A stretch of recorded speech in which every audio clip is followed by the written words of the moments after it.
हर हर महादेव। आज इस वीडियो में ऋषि पंचमी व्रत कथा का श्रवण करेंगे। तो बोलिए सप्त ऋषियों की जय हो, माता अरुंधति की जय हो। युग में विदर्भ नगरी में शेनजीत नामक एक राजा हुआ करते थे। वह ऋषियों के समान थे। उन्हीं के राज में एक कृषक सुमित्र नाम का था। उसकी पत्नी जयश्री अत्यंत ही पवित्रा थी। एक समय वर्षा ऋतु में जब उसकी पत्नी खेतों में काम कर रही थी, तभी वह रजस्वला हो गई। उसको इस बात का पता लगा, पर फिर भी वह घर के कामों में लगी रही।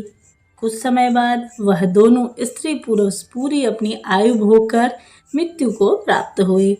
जयश्री तो कुतिया बनी और सुमित्र को रजस्वला के संपर्क में आने के कारण बैल की योनि मिली, क्योंकि ऋतु दोष के अतिरिक्त इन दोनों का कोई भी अपराध नहीं था।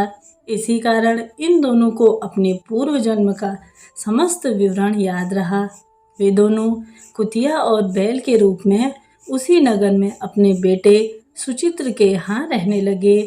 धर्मात्मा सुचित्र अपने अतिथियों का पूर्ण सत्कार करता था। अपने पिता के श्राद्ध के दिन उसने अपने घर में ब्राह्मणों को भोजन कराया और नाना प्रकार के भोग बनाए। जब उसकी स्त्री किसी काम से रसोई में बाहर आई, तो एक सर्प ने रसोई की खीर के बर्तन में विष वमन कर दिया। कुतिया के रूप में सुचित्र की माँ कुछ दूर से सब कुछ देख रही थी। पुत्र की बहू के आने पर उसने पुत्र को ब्रह्म हत्या के पाप से बचाने के लिए उस बर्तन में मुँह डाल दिया। सुचित्र की पत्नी चंद्रवती से कुतिया का यह कृत्य देखा न गया और उसने चूल्हे में से जलती हुई लकड़ी निकालकर कुतिया को मार दी। बेचारी कुतिया मार खाकर इधर उधर भागने लगी। चौके में से जूठन आदि बची रहती थी। वह सब सुचित्र की बहू उस कुतिया को डाल देती थी, लेकिन क्रोध के कारण उसने यह भी बाहर फेंकवा दिया। सब खाने का सामान फेंकवा कर बर्तन साफ कर दिए, लेकिन दोबारा खाना बना कर ब्राह्मणों को खिलाया गया। रात्रि के समय भूख से व्याकुल होकर वह कुतिया बैल के रूप में रह रहे अपने पूर्व पति के पास आकर बोली, हे स्वामी, आज तो मैं भूख से मरी जा रही हूँ।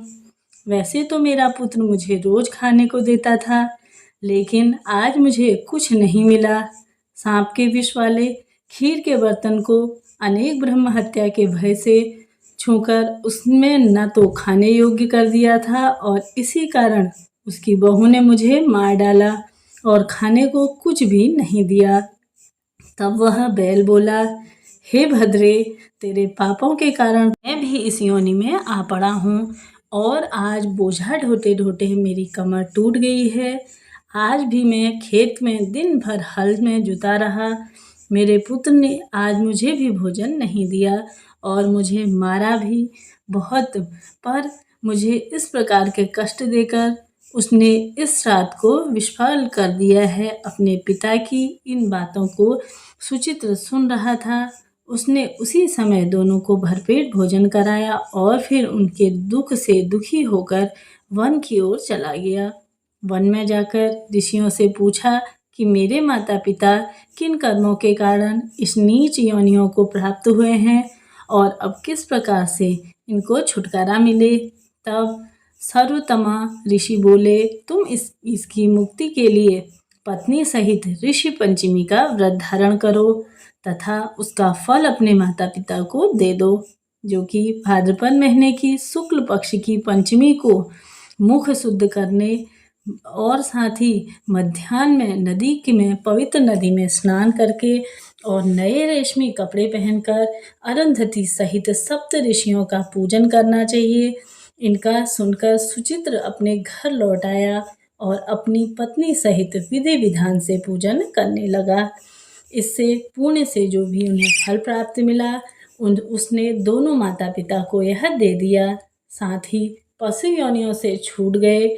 इसलिए जो महिला श्रद्धापूर्वक ऋषि पंचमी का व्रत करती है वह समस्त सांसारिक सुखों को भोग कर वैकुंठ की प्राप्ति करती है। रजस्वला धर्म में जो भी हमसे गलतियां हो गई हों उसके लिए इस दिन आप सभी को अवश्य से ही ऋषि पंचमी का व्रत धारण करना चाहिए। साथ ही कथा अवश्य से सुनिए। मेरे चैनल में प्रतिदिन आप सभी के लिए कथाएं डाली जाती हैं, उन्हें सुनिए और अपने पूजा पाठ को सफल बनाइए। मिलते हैं अगली वीडियो में, तब तक के लिए हर हर महादेव।